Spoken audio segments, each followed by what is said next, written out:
Ok, on peut démarrer? Oui. Parfait, bonsoir à tout le monde et bienvenue à ce conseil communal du 14 octobre 2025. Je vais commencer par excuser le bourgmestre Mathieu Perrin qui est retenu à cause du conclave budgétaire wallon et donc voilà, on se passera de lui aujourd'hui. Je pense que chez vous tout le monde est là, Marie-Cécile? Oui. Ouais. Ok, parfait. Donc avant d'entamer l'ordre du jour d'aujourd'hui, je voudrais demander l'ajout d'un point en urgence relatif à la zone de secours, donc la dotation 2025. Donc pour l'ajouter en urgence, Anne? Oui. Oui. Oui. Oui. Oui. Oui. N'oubliez pas de demander la parole. Oui. Oui. Oui. Oui. Oui. Oui. Oui. Oui. Oui. Oui. Oui. Oui. Et oui, merci beaucoup. Alors, objet 1. Ah, mais non, je commence par les communications. Mathieu m'a transmis les communications qu'il souhaitait vous faire. Tout d'abord, concernant Batopin. Donc, Batopin, c'est le Mister Cash qui va venir ici à la place de Fran. Simplement, vous expliquer donc que le permis a été octroyé le 23 septembre, qu'il y aura donc 3 Mister Cash. Une rampe pour l'accès pour les personnes à mobilité réduite, ainsi qu'une place pour ces personnes à mobilité réduite. Alors, on ne sait pas trop quand. Le Batopin, c'est in et out, donc ce sera cash in, cash out. Et il n'y a pas encore de. Donc il y aura aussi il y a eu une réunion citoyenne la semaine dernière par rapport au commerce, donc qui sera une brasserie. Que dire d'autre, qu'il y aura des logements à l'étage et donc voilà, on n'a pas encore de délai, je pense, Jean-Jacques, de délai bien spécifique pour l'ouverture. Le plus vite possible, on l'espère évidemment. Et puis rappeler que l'agence Belfus, en tout cas pour le côté Mister Cash, va fermer à terme, quoi. Donc ce sera l'endroit où on pourra aller retirer du cash. Ensuite, vous expliquez qu'un tout de boîte va être distribué cette semaine concernant la journée de l'arbre.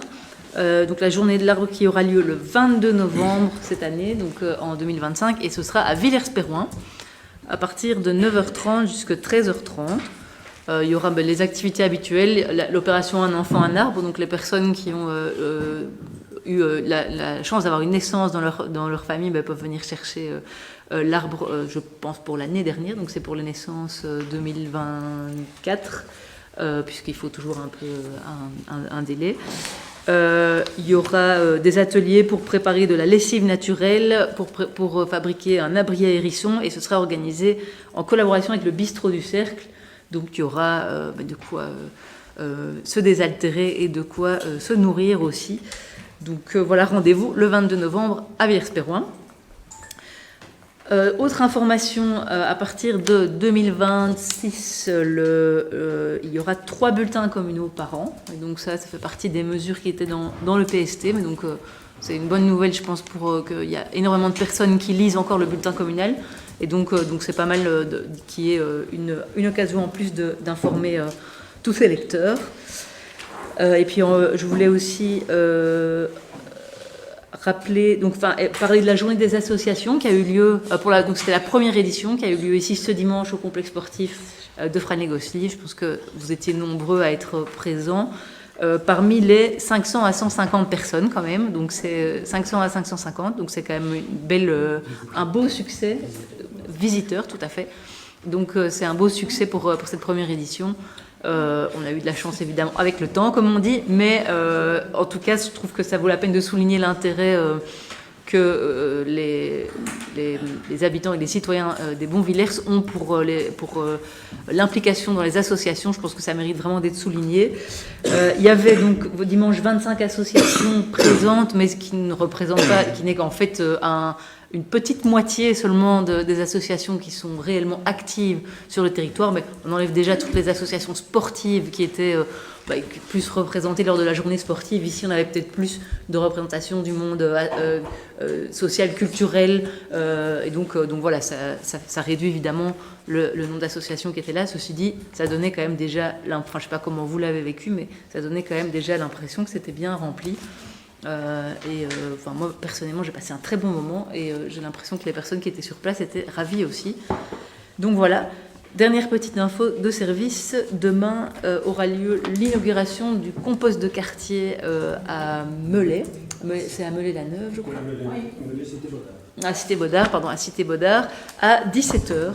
Donc voilà, c'est un projet qui a été lancé déjà depuis plusieurs mois et qui, grâce à un partenariat commune et citoyen, va pouvoir se mettre en place et puis vivre de façon autonome par la suite, on espère en tout cas. Je ne sais pas si vous voulez réagir par rapport au... Non. Ok, alors, par rapport à l'ordre du jour, donc l'objet 1, c'est le procès-verbal de la séance du 8 septembre 2025. Est-ce qu'il y a des remarques? Non. Ok. Anne? Oui. Oui. Oui. Oui. Oui. Oui. Oui. Oui. Oui. Oui. Oui. Oui. Oui. Oui. Oui. Oui. Oui. Oui. Oui.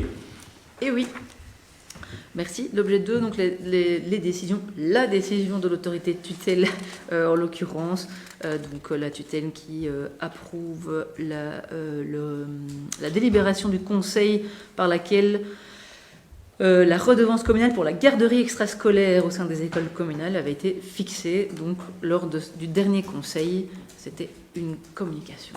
Donc voilà, il n'y a pas de vote. Alors le point 3, concernant le budget communal, donc la MB2 va être retirée. Pourquoi? Parce que en fait, on a eu des informations concernant la zone de police, l'augmentation de la dotation de la zone de police, donc qui va passer de 900 000 euros à 1 52 000 euros dans un premier temps, mais qui va encore augmenter par après. Donc ça a en fait mis un peu de désordre dans les calculs budgétaires. Et donc voilà, alors juste petite précision, que cette augmentation se fait à service constant, donc il n'y a pas d'augmentation du nombre de policiers, etc. Mais c'est quand même une augmentation de dotation que la commune doit prendre en charge, et donc forcément qui modifie un petit peu les équilibres budgétaires. Donc ce point-là sera présenté au conseil prochain. Ça évitera de faire une MB3, donc MB2 ici, modification budgétaire numéro 3 le mois prochain. Ça permet aussi de faciliter le travail des équipes qui ne doivent passer qu'une fois le point. Donc voilà, je pense qu'il ne faut pas voter le fait de retirer aussi. Si, ok. Donc je ne sais pas si tu veux réagir, oui. Oui, je peux réagir, s'il te plaît. Je t'en prie. Voilà. Je suis fort étonnée. Je suis fort étonnée qu'on annule comme ça une MB au moment du conseil sans nous prévenir. Je trouve ça un peu surprenant qu'un seul courrier puisse suffire à bloquer une MB, d'autant que le dossier de la MB, il a été ficelé, il a été rédigé, on l'a tous reçu. On a eu l'avis de l'ADF qui ne dit pas que cette MB est bloquée moyennant réception d'un courrier. Donc je suis vraiment étonnée de ce courrier.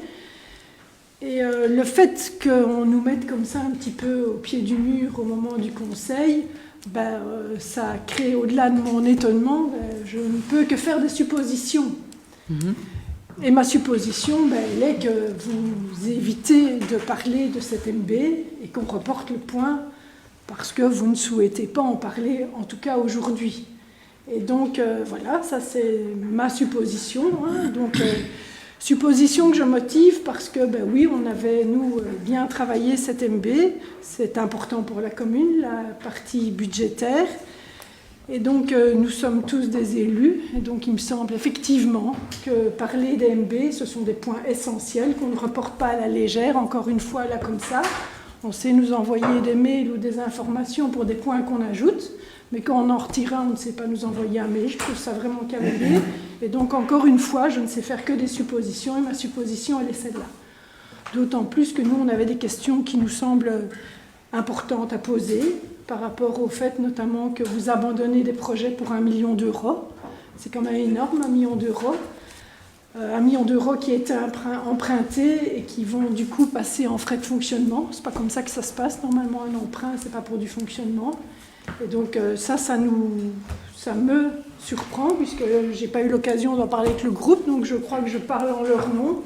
Je ne sais pas si vous souhaitez une suspension pour qu'on fasse le point ou si vous me laissez continuer comme ça. Je regarde les conseillers de mon groupe, voilà. Mais donc voilà, non, vraiment, moi je suis très très étonnée. Je vous dis, je continue à faire des suppositions. Et pour un groupe qui prône la transparence, eh ben, je suis vraiment désolée et déçue de ce genre de comportement qui sont pour moi antidémocratiques. Encore une fois, on a reçu 7 fois des courriers de la tutelle qui nous disent que chez nous, les finances, il faut être vigilant. Je rappelle que la dernière fois, on parlait quand même d'un trou de 52 000 € qui est écrit en rouge. Ce n'est pas anodin, me semble-t-il. On n'est pas habitué à ce que dans les courriers de la région, il y ait du rouge. Donc, encore une fois, je trouve ça très, très décevant et ça nous inquiète, je le redis.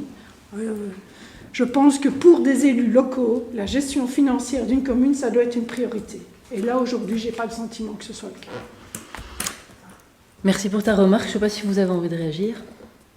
Ouais, après, j'ai noté, j'entends la déception et c'est vrai qu'on aurait pu le dire, parce que moi, je pourrais te montrer les SMS dans lesquels on me dit que le point est retiré parce qu'il y a eu effectivement une nouvelle des informations de la part de la zone de police et que ça remet en cause une partie du travail qui a été effectué et qui date d'avant le SMS qui me dit je ne pourrais pas être au conseil ce soir, parce que je suppose que c'est à ça que tu fais référence. Et donc effectivement c'est vrai que vous auriez pu être prévenu. Après ça date, je ne sais pas si c'était hier ou vendredi, mais c'est vraiment très récent. Donc voilà. Je pense que le travail que vous avez effectué, il n'est pas inutile, puisque vous pourrez le remettre en évidence. Et puis, bon, tu as profité aussi de la tribune pour faire des remarques que tu pourras refaire le mois prochain. Donc, finalement, ça te permettra de les faire 2 fois. C'est aussi, ça peut aussi être un avantage, vu comme un avantage.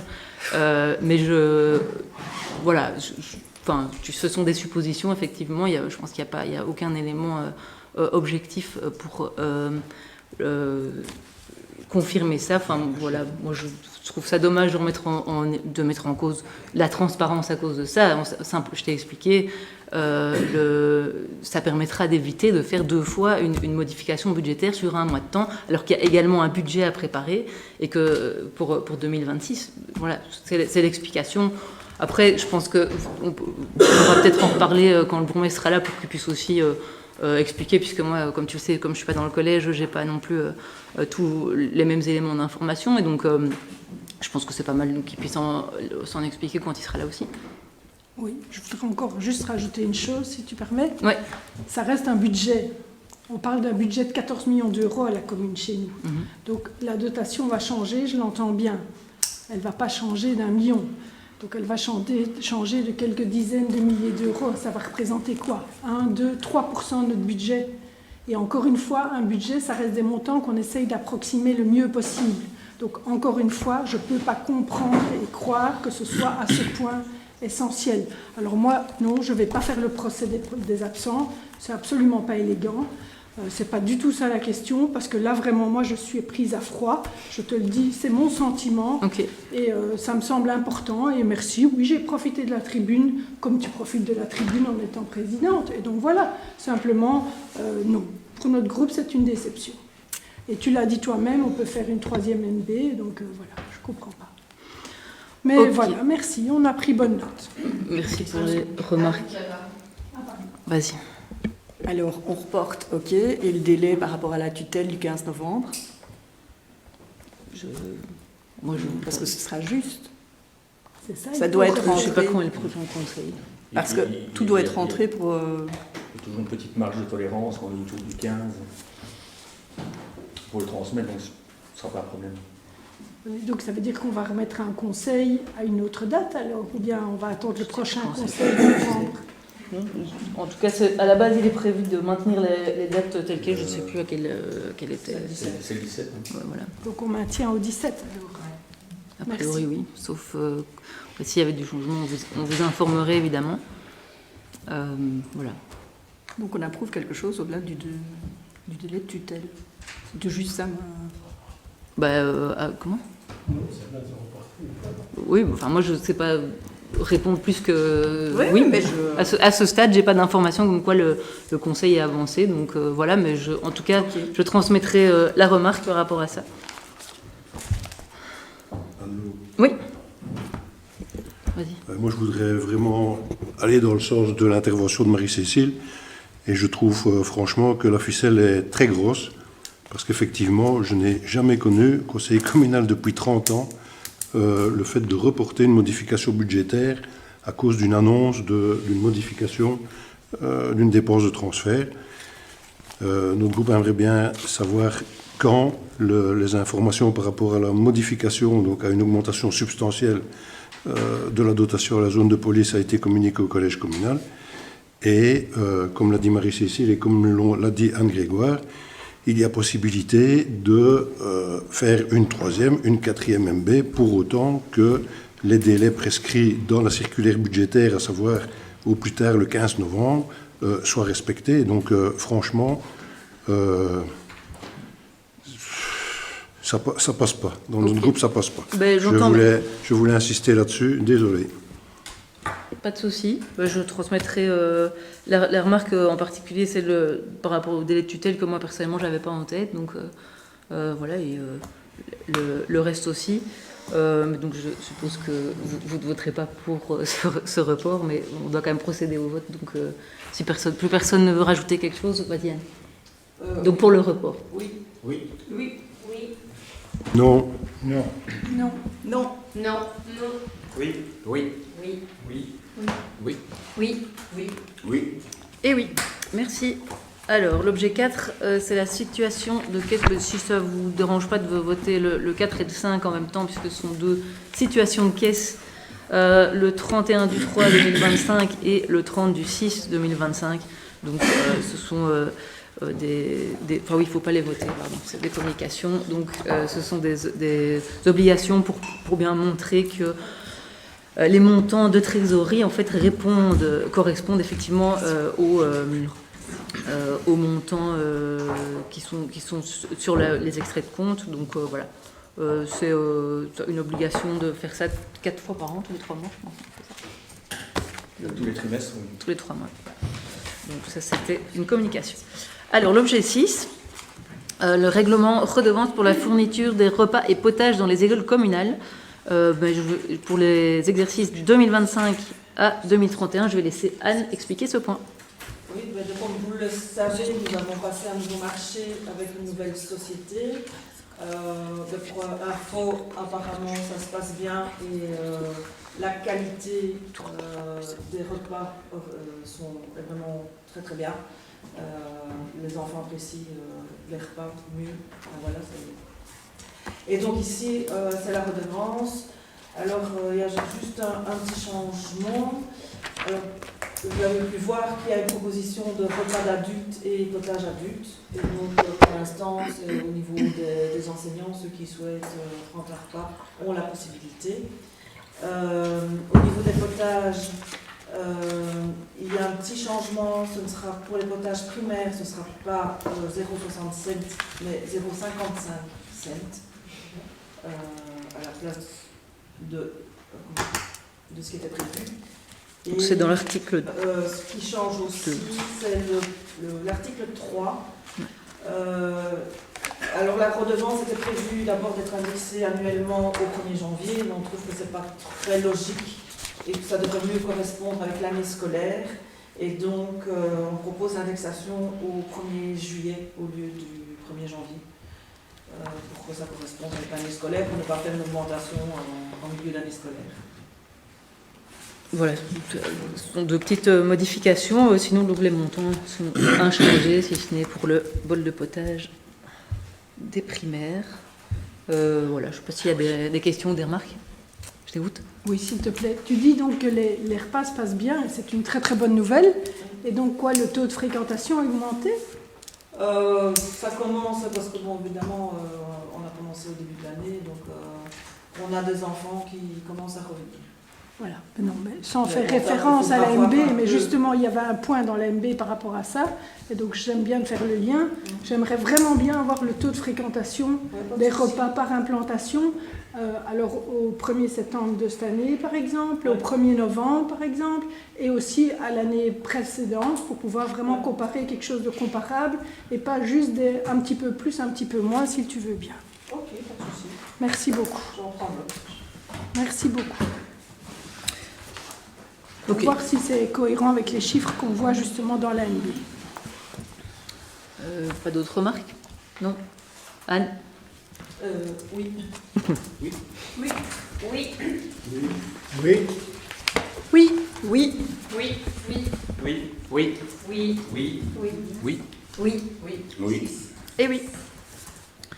Alors, objet 7, 8, 9, 10 et 11, ce sont donc les budgets, donc les réformations de budget pour les fabriques d'église. Jean-Jacques. Mais il est proposé au Conseil de réformer le budget suivant les remarques de l'évêché. En général, ça bouge de quelques euros, mais c'est pas significatif. Je pense que vous avez des questions sur ça. Bah, donc, par rapport à la trajectoire qui avait été communiquée pour les différentes fabriques d'église, on est à peu de choses près tout à fait dans le bon. Donc voilà, il y a au niveau de l'extraordinaire à Melay un paratonnerre qui est prévu, une nouvelle boîte à souffler, pardon, des frais d'architecte, et à Wayo, c'est plutôt des grosses réparations. Voilà, comme ça donne une idée des travaux qui sont prévus dans ces différentes églises. Je ne sais pas s'il y a des remarques ou des questions par rapport à ça. C'est OK qu'on vote les 4 ensemble, les 5 ensemble, pardon. Donc, objet 7 à 11. Anne? Oui. Oui. Oui. Oui. Oui. Oui. Oui. Oui. Oui. Oui. Oui. Oui. Oui. Oui. Et oui. Objet 12, guide communal d'urbanisme. Et donc là, il s'agit de fixer le contenu du RIE, donc du rapport sur les incidences environnementales. Jean-Jacques. Oui, le contenu avait été proposé au Conseil le 25 avril, si mes souvenirs sont bons. Mais ça devait être le rapport d'incidence. On devait solliciter l'avis de la CCATM et du pôle environnement. Le pôle environnement n'ayant pas répondu, la CCATM ayant répondu favorablement. Donc c'est ça, ici, on vous demande d'accepter le GCU comme ça. Donc, Le RIE. peut-être expliquer les deux procédures qu'il y avait eu, parce que le guide communal, ça fait longtemps qu'on en parle, mais ici, il y a eu une nouvelle législation en fait, qui a été en application, et donc qui fait qu'il doit être resoumis donc, il doit faire l'objet d'un rapport sur les incidences environnementales, et que ce changement de législation va avoir un coût de 15 000 € pour la commune, et donc fait aussi, provoque un certain retard aussi dans l'aboutissement de ce projet qui est quand même en cours depuis un bon bout de temps. Donc aussi rappeler que le guide communal d'urbanisme, ça explique comment on construit au Gonvillers. Voilà, je ne sais pas s'il y a des questions. Non, On dirait. vous l'avez expliqué l'autre fois, Ben le oui. changement de législature, et on avait tout détaillé. Donc, C'est ça. Donc voilà, si c'est OK pour vous. Anne? Oui. Oui. Oui. Oui. Oui. Oui. Oui. Oui. Oui. Oui. Oui. Oui. Oui. Oui. Et oui. Alors, objet 13, il s'agit ici du plan particulier d'aménagement du quartier du Marais. Jean-Jacques. Oui, mais ça c'est le quartier du Marais, la cité du Marais, comme tout le monde la connaît. En fait, on va commencer le plan d'abrogation, parce que bon, il n'a plus lieu d'être, il est là depuis 1970, je pense qu'il y a beaucoup de choses qui ont changé. Alors on vous demande d'approuver l'abrogation, d'entamer la procédure pour l'abrogation de ce plan particulier d'aménagement numéro 3. Oui. Je ne sais pas s'il y a des questions par rapport à ça, non? Anne? Oui. Oui. Oui. Oui. Oui. Oui. oui. Oui. Oui. Oui. Oui. Oui. Oui. Oui. Oui. Oui. Oui. Oui. Et oui. Objet 14, patrimoine communal. Donc, il s'agit aussi de la modification partielle d'un sentier rue de la Chapelle. Donc ici, le dossier concerne un propriétaire qui voulait à la base supprimer le sentier. Et puis finalement, on a trouvé un accord pour pouvoir modifier son tracé, tout simplement. Ce n'est pas qui permet quand même au sentier de continuer à exister, ce qui est quand même important, même si vous savez qu'on travaille sur différentes boucles de sentiers dans la commune, et ce sentier-là n'en fait pas partie, mais c'est quand même une bonne chose il faut le laisser. de pouvoir continuer à l'emprunter, et d'une façon évidemment un peu plus cohérente que traversant toute une série de parcelles. Surtout à travers une maison. À travers une maison, c'est pas pratique, effectivement. Donc il sera remis en perpendiculaire le long de la parcelle. Attendez, si on reprend. Le long de la parcelle. Si on reprend le plan. Oui, c'est ça. Oui, donc vraiment, d'une façon qui Qui ne gêne pas, il est entre passe deux. plus au travers de tout. Voilà, je ne sais pas s'il y a une réaction par Parce que sur le plan, c'est pas très clair, mais il passe à côté de la parcelle 59D. Donc il est remis en perpendiculaire et il rejoint le sentier bleu qui retourne jusqu'au chemin de la hutte. Oui, j'ai une question, parce qu'on n'a pas du tout la même logique de réflexion que vous. Alors on comprend bien par rapport à ce propriétaire qui sans doute veut mettre à profit son terrain, et c'est très bien. Mais si on regarde bien la continuation de ce sentier, pour toutes les autres parcelles, effectivement, il passe à travers et en biais. Et si je ne m'abuse, il passe aussi à travers de la résidence Charles Esther. Et là, ça, vous ne vous en inquiétez pas. Et donc pour nous, on trouve vraiment que l'idée, c'est de supprimer ce sentier. Après, il traverse ces 5 ou 6 autres parcelles aussi en biais. Donc on résout le problème pour une cinquantaine de mètres du sentier, alors qu'il continue sur peut-être encore 300-400 mètres pour causer les mêmes problèmes. Donc pour nous, c'est pas ça résoudre un problème. C'est résoudre une partie du problème, en tout cas. Oui, mais donc tous les autres propriétaires qui ont ce sentier qui passe à travers, et donc encore une fois, par exemple à la résidence Charles Esther, Jean-Jacques le dit lui-même, faire passer un sentier qui passe à travers une maison, ça n'a pas de sens. Oui. Donc vraiment pour nous, ce sentier, il doit simplement et purement être supprimé, parce qu'il passe clairement sur des terrains privés où il n'y a pas de possibilité, moi j'ai été voir sur place, d'organiser un passage de sentier, même entre les parcelles des gens. Il n'y a pas de prairie accessible pour permettre ça. C'est vraiment passer de jardin en jardin. Oui, après, c'est un peu facile aussi de supprimer un sentier, parce qu'on n'a plus... moi, je connais pas personnellement, je vois où c'est, mais je n'ai pas été faire les mêmes investigations que toi, et donc je ne sais pas ce qu'on peut en conclure par rapport à la poursuite du sentier. Ceci dit, c'est pas du tout dans notre... Effectivement, comme tu dis, on n'a pas la même logique de réflexion, et supprimer un sentier, a priori, c'est pas quelque chose qu'on a envie de soutenir. Et donc voilà, voir comment la réflexion peut être poursuivie. Il n'existe plus en fait, parce qu'en fait là il n'existe pas tel quel, il existe de façon théorique. Oui. Voilà, il Il existe sur les n'existe pas plans. de façon pratique. Et donc, il n'existera pas. Il traverse les résidences et des bâtiments existants, on ne va pas les faire passer à travers le salon. Donc le garder pour le garder, ça sert juste peut-être plus tard, quand d'autres que nous seront présents autour de cette table, disent tout compte fait, on peut les réhabiliter, ça risque d'embêter des citoyens qui sont présents et qui ont leur construction, de dire maintenant on va faire passer des choses autour de votre maison. Moi je suis à côté d'une maison, mais je l'ai achetée en connaissance de cause, où le terrain est longé par un sentier, ça fait énormément de dégâts. Après moi je l'ai acheté en connaissance de cause, donc je ne reviens pas là-dessus, mais pour les gens qui ont des terrains qui ne sont peut-être pas au courant que ce sentier théorique existe, ça va juste être une source d'ennui pour eux plus tard, donc pourquoi pas simplement se dire en fin de compte on le supprime, comme ça on n'embête personne a posteriori, de toute façon il n'existe pas. Il est théorique le sentier. C'est vrai que nous on a pris en compte uniquement cette partie-là, puisqu'il y a eu un demandeur, c'est pour ça qu'on... Oui, maintenant que la question est posée, est-ce qu'on peut aller un peu plus loin que la question qui est posée? C'est juste ça la question. Je pense que notre rôle, c'est d'avoir cette réflexion de façon globale. Manu. C'est ça, notre groupe, la réflexion, elle est globale. C'est-à-dire que... Oui, c'est pas sur ce cas particulier là. Tu réponds à partir de notre question. Effectivement, qu'il y ait un demandeur ou qu'il n'y ait pas de demandeur, le tracé pointillé du sentier qui est en rouge, je pense, sur le plan actuellement, de toute façon, traverse une habitation. Donc, il y a probablement, au moment de la délivrance d'un permis d'urbanisme à l'époque, une vérification qui n'a pas été faite, hein, parce qu'en principe, ce sentier appartient à l'Atlas des chemins et sentiers qui date des années, je crois, 1870.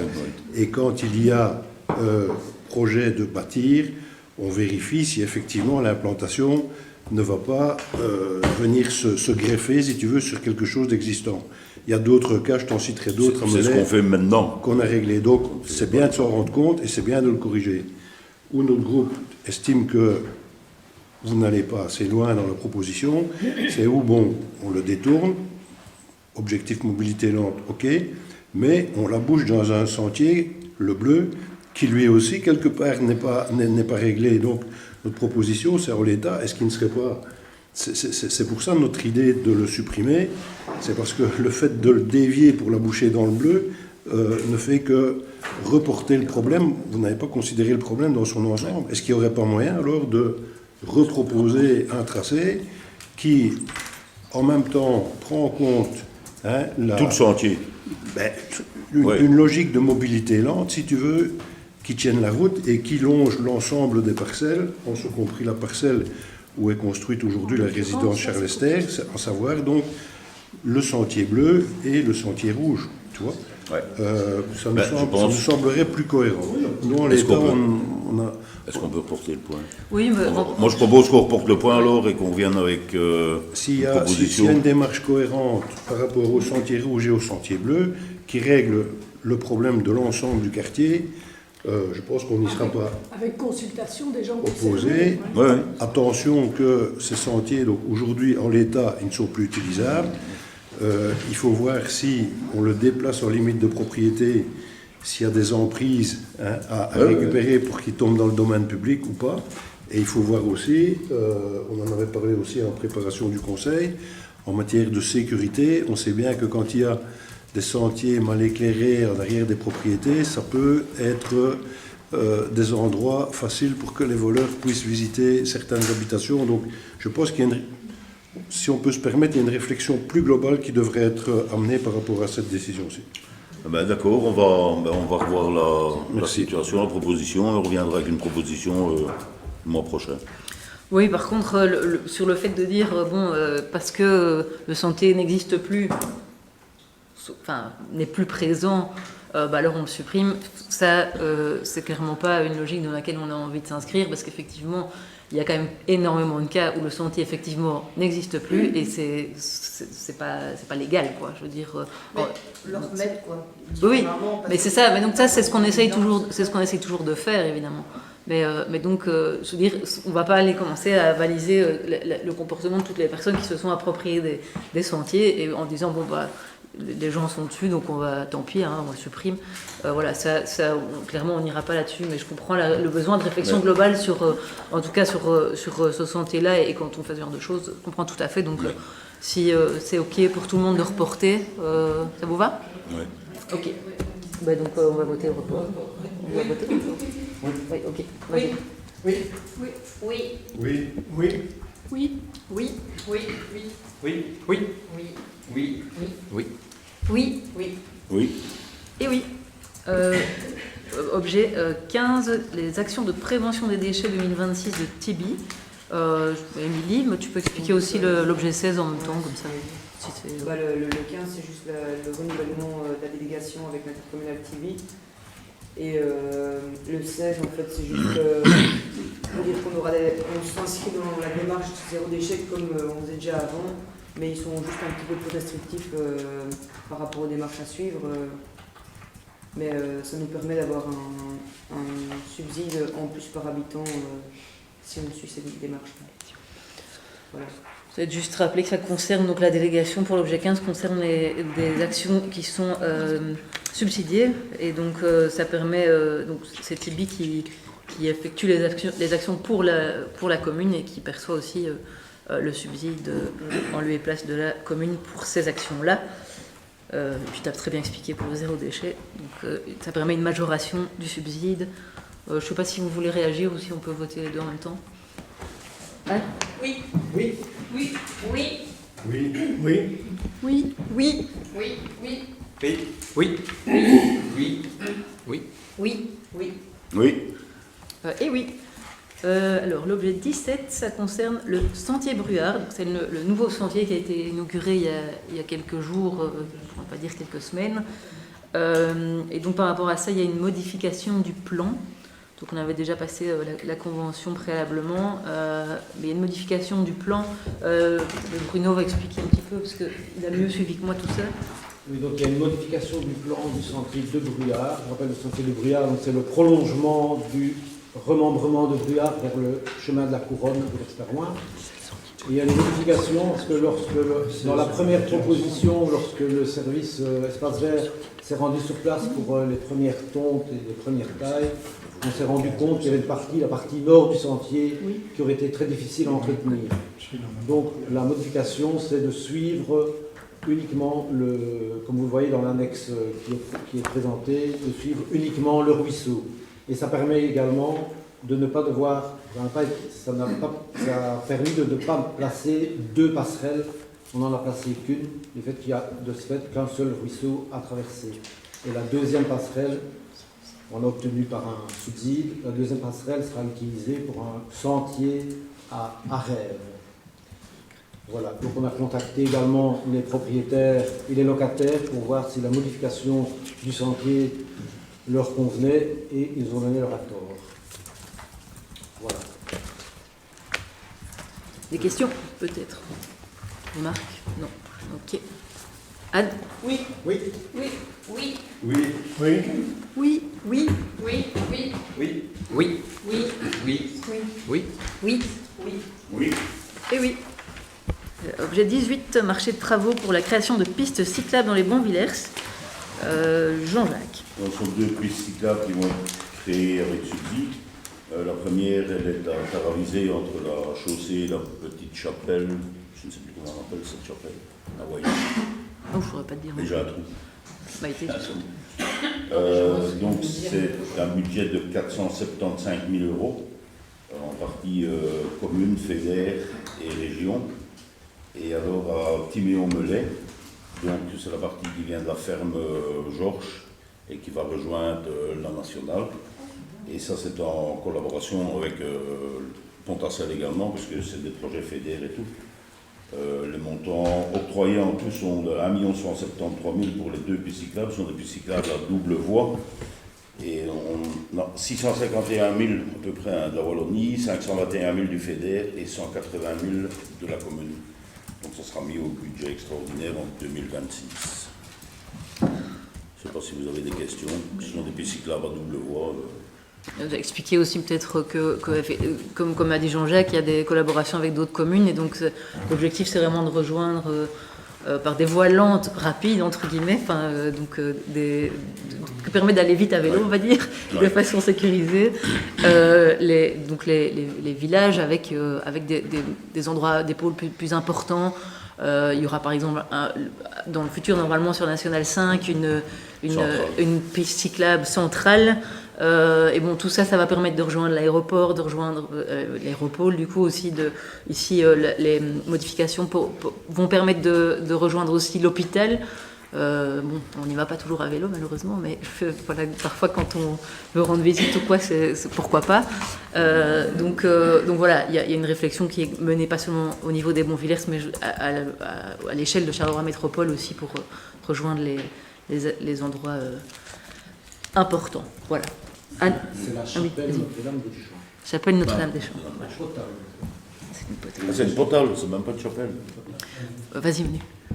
J'ai une question technique. Jean-Jacques vient de dire que les budgets, donc les voies et moyens, seraient inscrits au budget extraordinaire de 2026. Est-ce que dans l'ordre des choses, il ne vaudrait pas mieux d'abord inscrire le projet et puis ensuite, avec les voies et moyens, et puis ensuite lancer le cahier des charges? Enfin, est-ce qu'on ne met pas un peu la charrue avant les bœufs ici?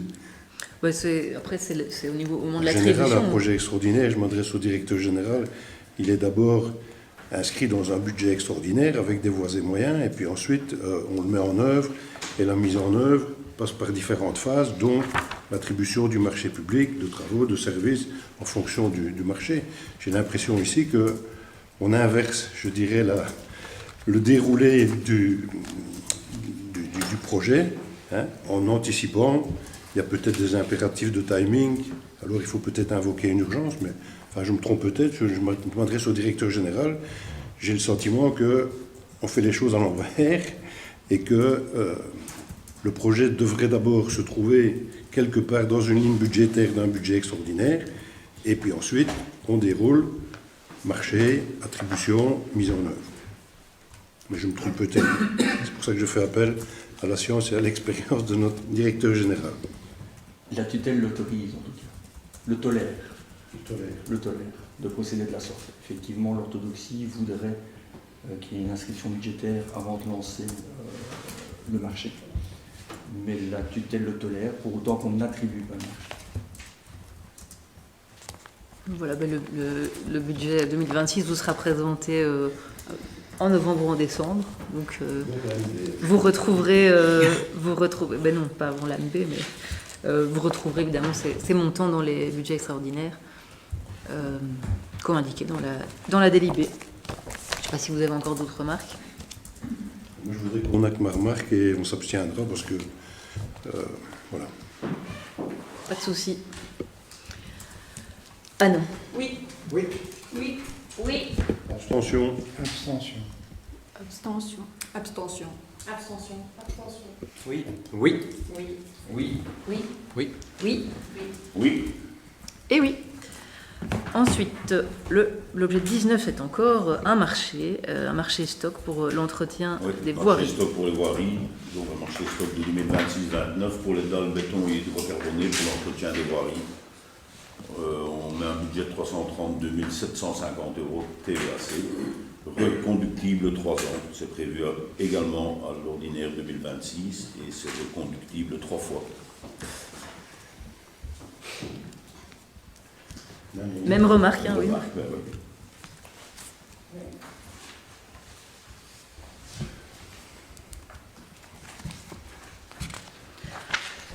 Donc on va voter. Hein. Anne? Oui. Oui. Oui. Abstention, mais je voudrais que l'abstention soit motivée par la remarque qui a été formulée 2 fois. Abstention. Abstention. Abstention.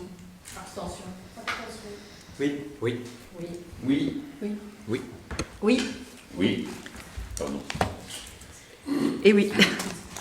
Ok, alors, objet 20, un autre marché de fourniture, achat de camionnettes de type pick-up. Ouais, ben, le marché passe pour la 3e fois. En fait, la première fois, l'offre il y avait des irrégularités techniques. En fait, nous n'avions pas eu ce qu'il nous fallait et c'était beaucoup trop cher. Et on n'avait eu qu'une seule offre. La 2e fois, les fonds étaient insuffisants pour couvrir l'offre parce que c'était aussi très élevé et nous n'avions eu encore qu'une seule offre. Donc maintenant, on relance un marché avec un montant estimé à 43 823 € en espérant avoir plus d'offres. Voilà. Ça devient compliqué. Et pour les autres marchés, on avait mis le montant à combien alors? Parce que Je si viens on a de vers toi, augmenté, mais je ne saurais pas te le dire. parce que si on a augmenté, voir si on a augmenté suffisamment pour que ça puisse rentrer dans les clous. Je ne saurais pas te le dire. Je veux bien revenir avec Non, toi. mais avec ça honnêtement, la c'est fois parce que prochaine, tu l'expliques, je ne me souvenais pas de Oui, tous les si, détails. si, ouais. Merci.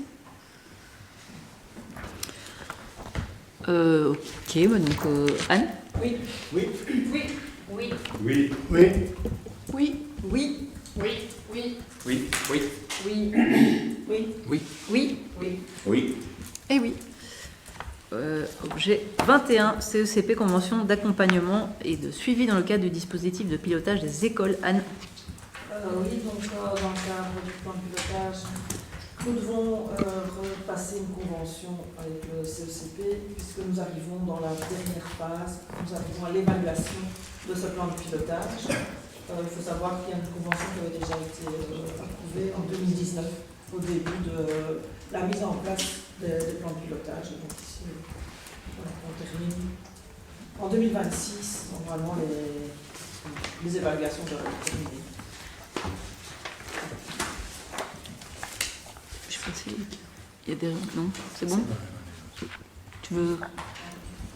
Juste, je suppose que on indique que c'est à titre gratuit, mais c'est quelque part les cotisations que le BO verse au CECP qui font que ça fait partie de l'accompagnement, quoi. D'une des missions du CECP, simplement. De toute façon, c'est prévu l'accompagnement pour les plans de pilotage.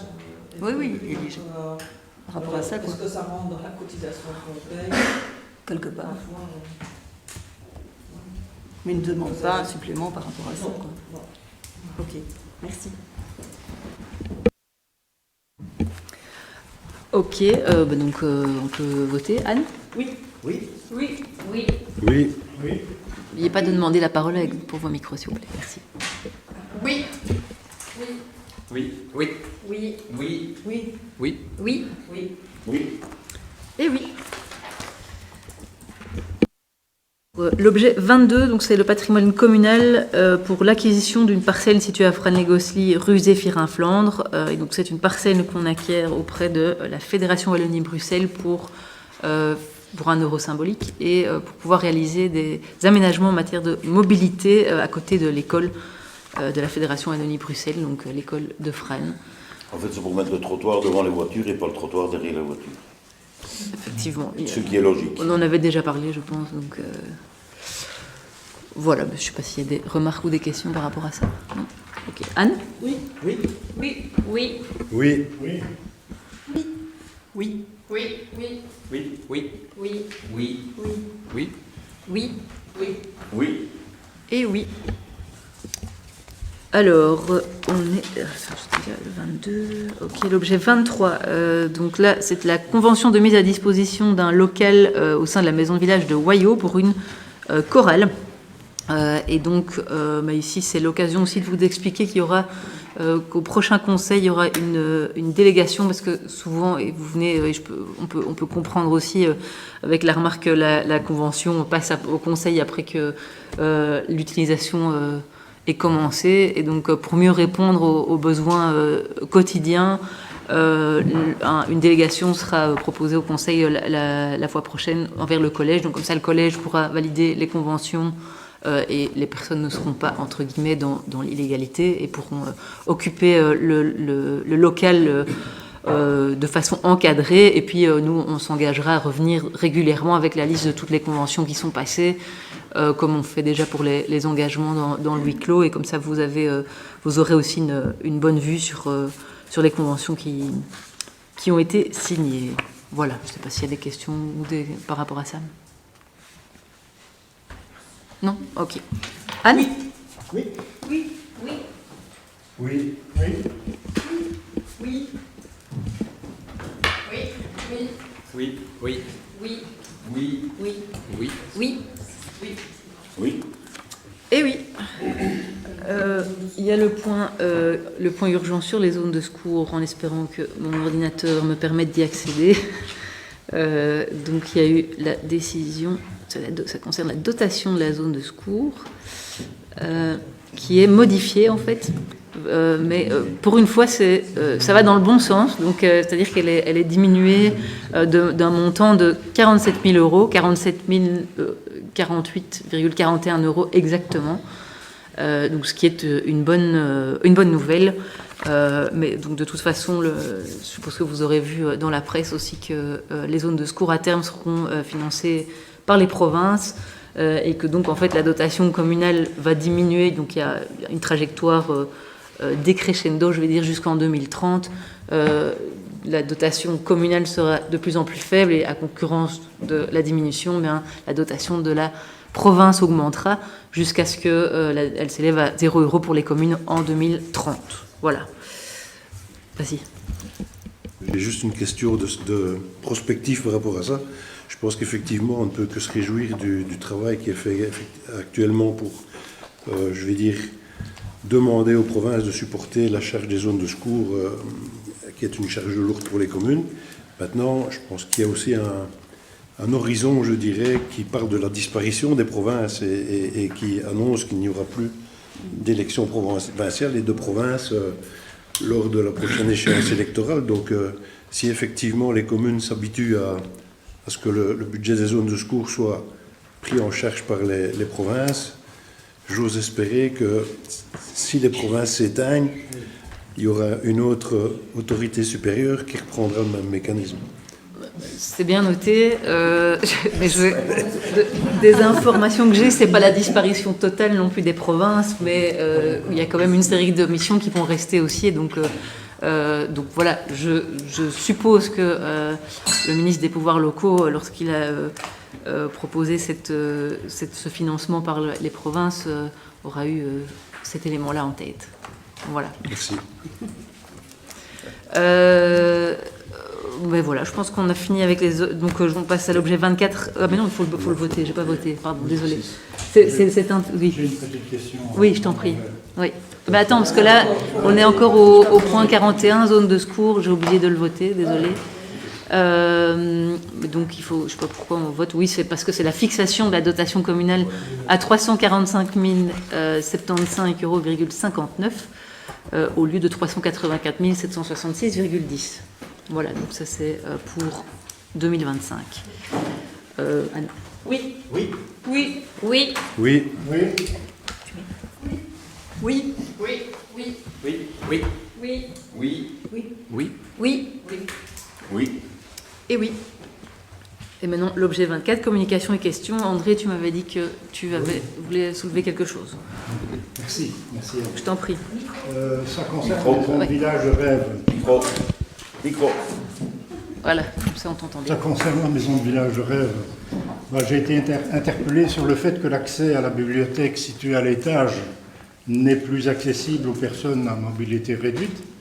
En effet, ça fait plusieurs années, voire 2-3 ans, que l'ascenseur est en panne. Le contrat de maintenance avait été annulé à un moment donné. Et un devis, vous avez demandé un devis de remise en état qui s'élève à 16 000 €, plus ou moins 16 000 €. Mais moi, je n'ai plus les chiffres exacts. Donc, je me dis, tiens, votre souci de service à la population, il est sérieusement mis en cause ici, et je le regrette. Donc, quelles sont vos intentions concernant cet ascenseur et le délai de remise en état? Vous rendrez des personnes heureuses. C'est un point qui doit être remis à l'ordre du jour du collège. J'ai encore eu l'occasion d'en discuter avec Thomas. Donc, Thomas doit représenter le devis en collège et on doit prendre une décision. Mais vous avez un délai, c'est bon. Est-ce que je peux répondre? C'est en cours. C'est en cours. Déjà un moment, c'est dire. C'est en cours. La décision doit encore être prise. Oui. La décision doit être prise. Ouais. Ok. Merci. De rien. On est toujours dans les communiqués. Moi, je voudrais revenir donc avec le report du point concernant la modification budgétaire. Et soit ma question figurera dans ce point, soit maintenant. Notre groupe souhaiterait avoir connaissance du courrier ou de la manière selon laquelle la zone de police a informé le Collège des Bonvillers de cette variation importante de dotation de transfert qui a justifié le report de l'AMB, date et pièce, de communication entre la zone Bruno et le collège communal. Merci. C'est bien noté. Moi j'ai encore une question. J'ai vu qu'il y avait une augmentation de la part du gouvernement, de la mise à disposition d'une subvention exceptionnelle pour les chats errants communes. La demande doit être introduite avant le 7 novembre. Je ne sais pas s'il y a déjà quelque chose qui a été mis en place par rapport à notre commune pour ça. On a discuté, mais on a assez avec le subside actuel, donc ça va. Donc il y a encore de l'argent pour stériliser des chats errants. Donc quand les gens téléphonent à la commune pour stériliser des chats errants, il y a encore une prise en charge qui est faite de ce côté-là. Ouais, ok. D'accord. Merci. Marie-Cécile. Merci. J'ai aussi 2 questions. Un habitant de la rue de la Sainte m'a fait remarquer que depuis que le château a été bien rénové, qu'il y a des habitations, qu'il y a la crèche, c'est une rue qui est quand même fort utilisée. Est-ce qu'il y a un projet d'aménagement de cette rue par rapport à la circulation, donc sur les pavés d'une part, et surtout par rapport au stationnement? qui semble être parfois compliqué pour les gens qui habitent justement là le long, après chez Escamp. Il y a des gens qui prennent l'habitude de se garer. On en a déjà parlé pour d'autres gens qui nous ont déjà interpellés par rapport à ça. Il y a des gens qui ont l'art de se garer pile devant la porte, et donc quand on rentre avec ses commissions ou une poussette, on ne sait même pas rentrer chez soi, quoi. Et donc est-ce qu'il y a un projet par rapport au fait que l'utilisation de la rue de la Sainte a complètement changé depuis la mise en œuvre du château? Il n'y a pas de projet dans les médias, mais on peut... C'est peut-être un projet qui mériterait d'être étudié, quoi. Oui, mais il y a des gens quand ils vont... Oui, mais c'est dans la rue de la Sainte même. Oui, mais ce n'est pas des gens qui vont au château qui se garent dans la rue de la Sainte. Mais le fait qu'il y a plus de circulation dans la rue de la Sainte, quand les gens se garent, ils ont peur pour leur voiture, ils savent qu'il y a des voitures qui passent, donc ils se collent encore plus aux habitations. Mais les gens qui se garent là, c'est des gens qui vont chez Escamp, c'est des gens qui vont à la boucherie, c'est des gens qui vont à la poste. Rien à voir avec le château. C'est le problème de la circulation dans la rue qui influe le parking qu'on fait dans cette rue-là. Mais on essaiera de faire quelque chose. Il y a toujours, quand tu regardes la rue de la Sainte, il y a des gens garés à droite et à gauche. Avant de vous poser la question, je veux toujours un peu voir ce qu'on me demande. C'est principalement ça à droite, et certains se garent effectivement sur une espèce de... C'est une suggestion, je pense que c'est une rue qui mérite peut-être qu'on y pense à l'occasion. C'est noté. Voilà. Merci pour la suggestion. Et alors, une autre demande aussi, c'est par rapport à l'antenne 5G qu'on envisage de placer au cimetière à Rêves. Oui. Et donc, on nous a bien expliqué, on a tous bien compris qu'il y a un effet parapluie et que donc finalement, le cimetière ne sera pas impacté par les ondes, mais plutôt les environs. Est-ce qu'on peut peut-être prévoir, tant qu'on est, tu nous parles qu'il y aura plus de bulletins communaux, je crois que c'est une information qui plairait aux gens de savoir. Est-ce que ces ondes et cette propagation de la 5G peut être nocive ou pas pour tous les bovins qu'il y a dans ce coin-là? Parce qu'il y a plusieurs fermiers qui font pâturer leurs bêtes et qui se posent la question. Et donc typiquement, je pense que ça peut être un article qui pourrait paraître dans le bulletin communal de façon rassurante. Enfin, moi personnellement, c'est ce que j'ai expliqué, c'est ce qu'on nous avait bien expliqué, qu'il n'y avait normalement pas d'impact, qu'il fallait plus craindre les lignes à haute tension que ces choses-là. Mais je crois vraiment que c'est un thème qui intéresse les gens et qui mérite d'être évoqué. On peut en tout cas renvoyer vers des informations plus complètes, parce que ça va être difficile de faire une information exhaustive sur ce sujet-là dans le bulletin communal, non, mais effectivement... En tout cas, proposer... Voilà. Ouais. Et inviter les gens même à leur donner. Il existe l'ICEP, il y a des centres qui s'occupent de ça, vers lesquels eux se tourner pour peut-être avoir les réponses à leurs questions. Effectivement, moi non plus, je ne sais pas répondre aux questions, c'est trop pointu, mais c'est intéressant de donner la source d'information. Ok, c'est noté. Il n'y a plus de demande d'intervention, non? Ok, mais je terminerai. Petite fille, Bruno, c'est juste. On termine toujours le conseil par le point positif. Moi, je mettrais un peu en avant une initiative citoyenne pour parrainer le sentier de Brûlard. C'est une personne qui s'est proposée pour parrainer ce sentier. Ça consiste en quoi? C'est de se rendre régulièrement et voir si le sentier est propre, s'il y a des flèches qui indiquent le sentier, si elles sont toujours là ou pas, et de prévenir la commune s'il faut tondre ou élaguer. Lors de l'inauguration de ce sentier, nous avons eu une deuxième proposition d'une personne qui voulait parrainer un sentier à Rêves, sentier d'Arande. Et donc, si d'autres personnes, d'autres citoyens se proposent, voilà, ils sont les bienvenus pour parrainer des sentiers. Et ça nous permet de les remercier, de remercier ces personnes qui se sont proposées, parce que c'est vrai que c'est chouette, tout comme on parlait des associations, et comme ça la boucle sera bouclée en tout début de séance. Ça fait plaisir de voir que des personnes ont encore envie de s'impliquer bénévolement pour l'intérêt général et le bien de la commune. Voilà. Merci à tous. On peut clôturer la séance publique. Merci Justin.